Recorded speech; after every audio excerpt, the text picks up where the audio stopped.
Good evening from here in London.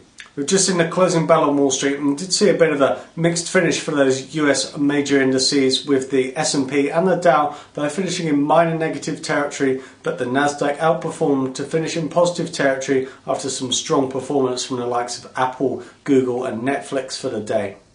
So looking back on the session, some of the major events, one of the things that we saw was US factory orders coming in at slightly under par, although they did see an improvement on last month's figures. So this was enough to keep the markets fairly buoyed there, although following the markets being in the day after that US Independence Day market holiday, we have seen a fairly light volumes in terms of today, and we've also seen a bit of a consolidation trading range in those major US indices as well.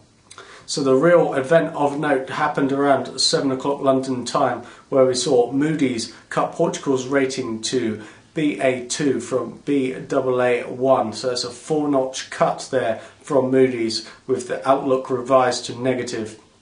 So I did note that these changes reflect Portugal's current poor outlook in terms of their economic figures, although a Moody's analyst did note that their outlook would be revised to stable if there was some improvement in those numbers.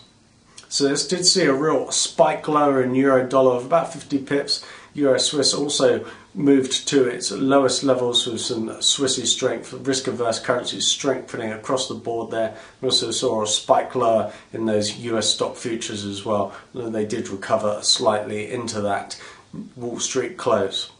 So that's about it for the day from us. We hope you have a great evening, and we'll see you again tomorrow.